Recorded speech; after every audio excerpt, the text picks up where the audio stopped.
Dictation गति 80 शब्द प्रति मिनट स्टार्ट।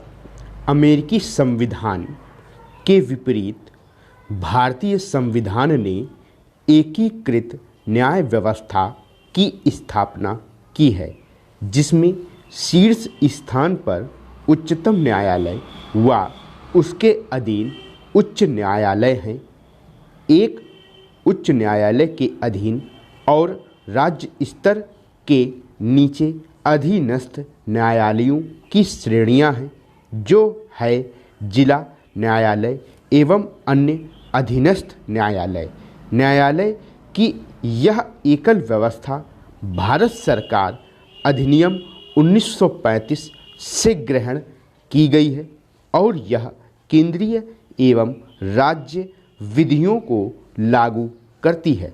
दूसरी ओर अमेरिका में न्यायालय की द्वैध व्यवस्था है, एक केंद्र के लिए तथा दूसरा राज्यों के लिए। संघीय कानून को संघ न्याय क्षेत्र एवं राज्य कानून को राज्य न्याय क्षेत्र द्वारा लागू किया जाता है।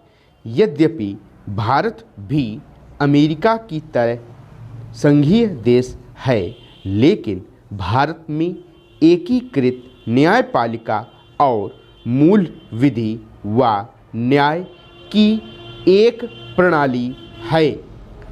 भारत के उच्चतम न्यायालय का उद्घाटन 28 फरवरी 1950 को किया गया।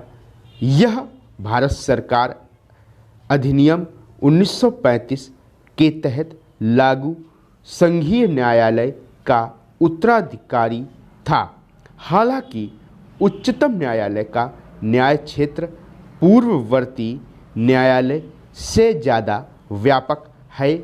उच्चतम न्यायालय ने ब्रिटेन के प्रीवी काउंसिल का स्थान ग्रहण किया था, जो अब तक अपील का सर्वोच्च न्यायालय था।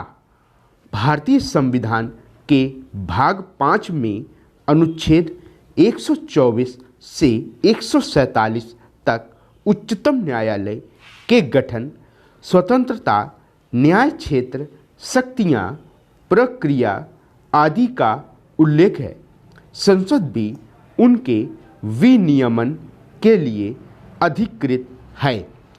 इस समय उच्चतम न्यायालय में 34 न्यायाधीश, एक मुख्य न्यायाधीश एवं 33 अन्य न्यायाधीश हैं। 2019 में केंद्र सरकार ने उच्चतम न्यायालय के कुल न्यायाधीशों की संख्या 31 से बढ़ाकर 34 कर दी है, जिसमें मुख्य न्यायाधीश भी शामिल हैं।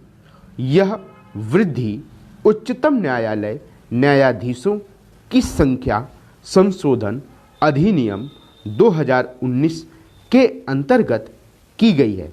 मूलतः उच्चतम न्यायालय के न्यायाधीशों की संख्या 8, एक मुख्य न्यायाधीश और 7 अन्य न्यायाधीश निश्चित थी। 1956 में संसद ने अन्य न्यायाधीशों की संख्या 10 निश्चित की। 1960 में 13, फिर 1977 में 17, 1986 में 25, 2008 में 30 और 2019 में 33 हो गई। उच्चतम न्यायालय के न्यायाधीशों की नियुक्ति राष्ट्रपति करता है। मुख्य न्यायाधीश की नियुक्ति राष्ट्रपति अन्य न्यायाधीशों एवं उच्च न्यायालयों के न्यायाधीशों की सलाह के बाद करता है। इसी तरह अन्य न्यायाधीशों की नियुक्ति भी होती है। मुख्य न्यायाधीश के अतिरिक्त अन्य न्यायाधीशों की नियुक्ति में मुख्य न्यायाधीश का परामर्श आवश्यक है।